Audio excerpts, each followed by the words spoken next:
At 2:17 a.m., my phone erupted with a piercing motion alert from my garage, ripping me from a dead sleep. Heart pounding, I fumbled for the screen, my eyes barely adjusting to the glare. The live security feed flickered on, and what I saw made my breath catch. There, slithering under the half-open garage door in a garish pink hoodie, a black ski mask, and yellow dish gloves, was Linda, the self-crowned dictator of our HOA and the neighborhood's reigning terror. She moved like a bargain bin spy, a flashlight clenched in her teeth, bolt cutters gripped in one hand, and a wild glint in her eyes that screamed she was on a divine crusade. I blinked hard, wondering if this was some twisted prank, but then she stood inside, stomped toward my sleek black ATV, and hissed, "At last, I'm reclaiming what's mine." I was torn between dialing 911, grabbing a snack, or just laughing. This wasn't a mere break-in. It was a suburban melodrama unfolding in real time, with Linda as the unhinged protagonist and my garage as her battlefield. The twist? She had no clue my garage was a fortress of 360-degree cameras, motion sensors, and a biometric lock system that could shame a Pentagon vault.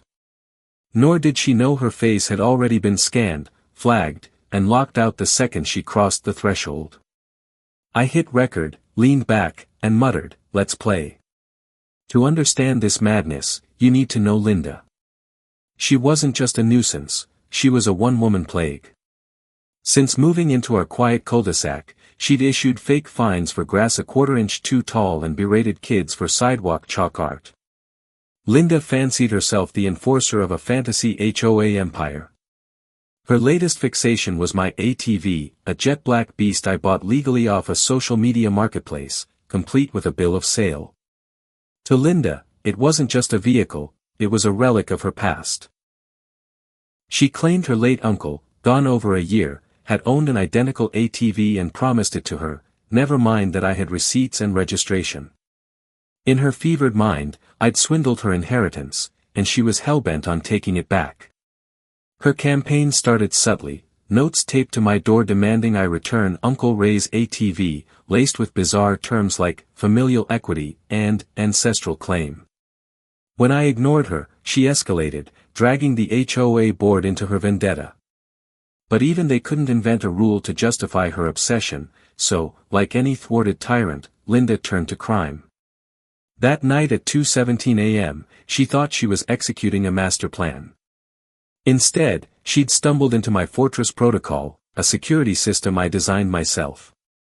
I'm no weekend mechanic, I work in tech security for defense contractors. My garage isn't just a parking spot, it's a testing ground for cutting-edge biometrics, eye motion capture, and facial recognition. Linda wasn't breaking into a garage. She was infiltrating a classified grade lab. As she crept toward the ATV, oblivious to the trap, she yanked the handlebars and climbed on, jabbing the ignition. The panel flared red, and a cold robotic voice intoned, "Unauthorized face detected. Access denied."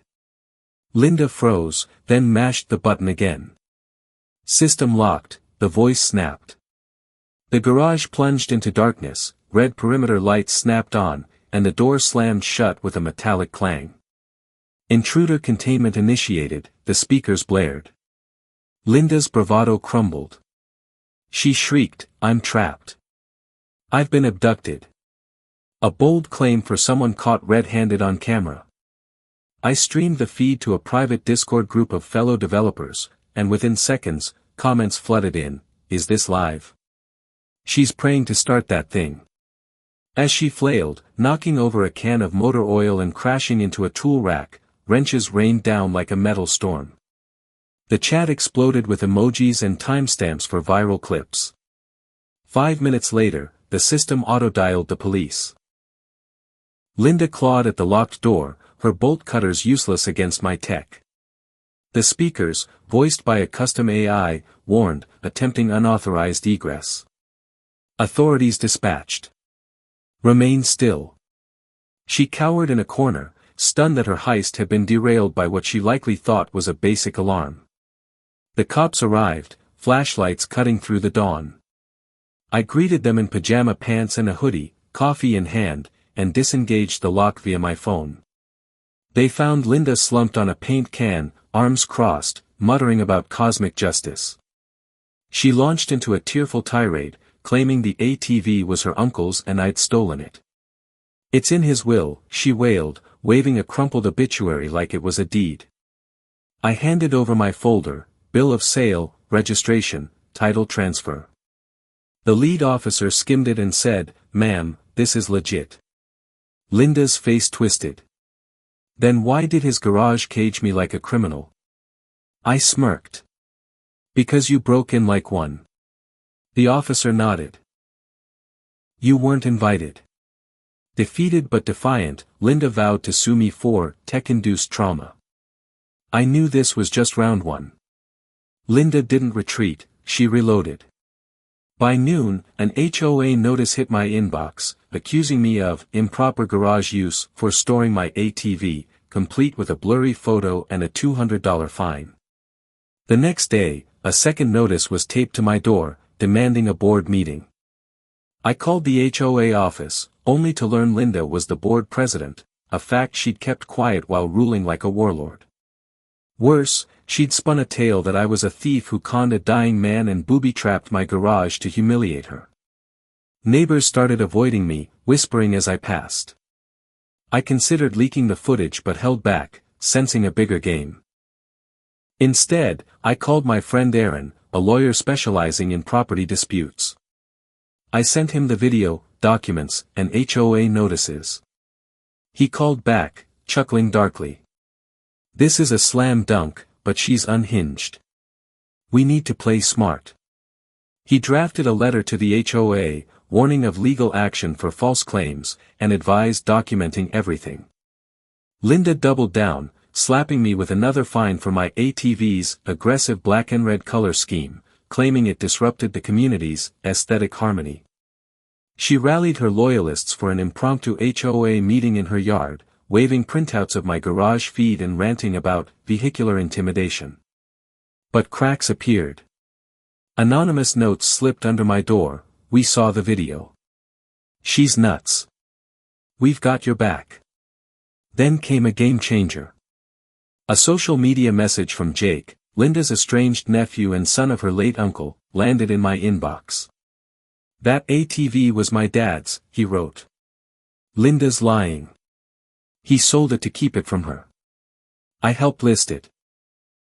He sent screenshots of the sale messages with his dad and a notarized estate document confirming the transaction. I nearly shouted. This wasn't just a defense, it was ammunition. Aaron pounced, filing a cease and desist against Linda for defamation and theft, backed by Jake's evidence. We sent an 80-page dossier to her doorstep, served mid-rally. A neighbor caught her reaction on video, smugness melting into panic as she screamed about forgeries and hackers. The HOA Oversight Committee, dormant under Linda's reign, suddenly woke up, calling a hearing to review her actions. I arrived with Aaron, armed with a tablet of organized evidence. Linda rolled in with a cart of binders and a fake neck brace, ready for her Oscar moment. She ranted about my military-grade spy gear and accused me of recruiting kids with ATV rides. Aaron played the break-in footage, system logs, and Jake's documents. The retired judge on the panel, Carl, cut her off. "This isn't a movie, ma'am." The board dismissed her fines, ordered an apology, and suspended her unilateral powers. Linda stormed out, vowing revenge. She didn't quit. Linda launched a resistance against tech tyranny, donning yellow vests with 2 cronies and patrolling with walkie-talkies, scribbling evidence against suspicious homes. She filed a laughable countersuit, claiming my facial recognition system targeted her with digital entrapment. Aaron got it tossed, but her real blow came when the elected HOA president, a figurehead under Linda's thumb, resigned, citing ethical conflicts. An emergency election was called. Dana, a calm, respected neighbor, ran against Linda, backed by everyone she tormented. Linda campaigned with a sash proclaiming, "President restored," and cookies stamped with her face.